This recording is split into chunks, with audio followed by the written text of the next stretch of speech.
የሐዋርያው የጳውሎስ መልእክት ወደ ቲቶ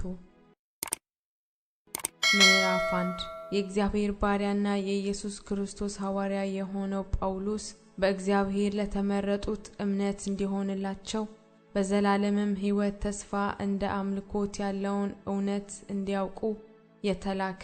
ስለዚህም ሕይወት የማይዋሽ እግዚአብሔር ከዘላለም ዘመናት በፊት ተስፋ ሰጠ።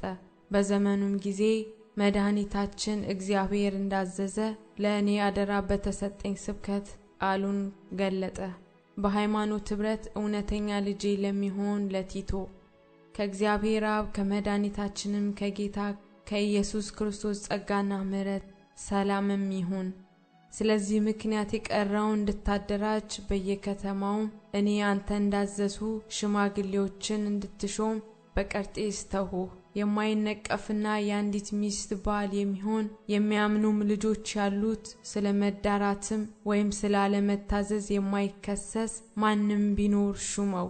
ኤጲስቆጶስ እንደ እግዚአብሔር መጋቢ የማይነቀፍ ሊሆን ይገባዋልና የማይኮራ፣ የማይቆጣ፣ የማይሰክር፣ የማይጨቃጨቅ፣ ነውረኛ ረብ የማይወድ ነገር ግን እንግዳ ተቀባይ፣ በጎ የሆነውን ነገር የሚወድ፣ ጠንቃቃ፣ ጻድቅ፣ ቅዱስ፣ ራሱን የሚገዛ ይሁን። ሕይወት በሚገኝበት ትምህርት ደግሞ ሊመክር ተቃዋሚዎቹንም ሊወቅስ ይችል ዘንድ እንደተማረው በታመነ ቃል ሊጽና።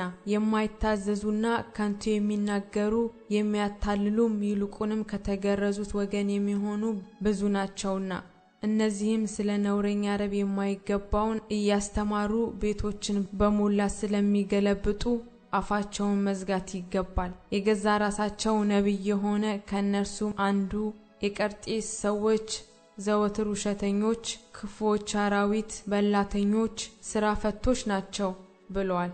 ይህ ምስክር እውነተኛ ነው። ስለዚህ ምክንያት የአይሁድን ተረትና ከእውነት ፈቀቅ የሚሉትን ሰዎች ትእዛዝ ሳያዳምጡ በሃይማኖት ጤናሞች እንዲሆኑ በብርቱ ውቀሳቸው። ሁሉ ለንጹሖች ንጹሕ ነው፣ ለርኩሳንና ለማያምኑ ግን ንጹሕ የሆነ ምንም የለም። ነገር ግን አእምሮአቸውም ሕሊናቸውም ረክሷል። እግዚአብሔርን እንዲያውቁ በግልጥ ይናገራሉ። ዳሩ ግን የሚያስጸይፉና የማይታዘዙ ለበጎ ሥራም ሁሉ የማይበቁ ስለሆኑ በስራቸው ይክዱታል።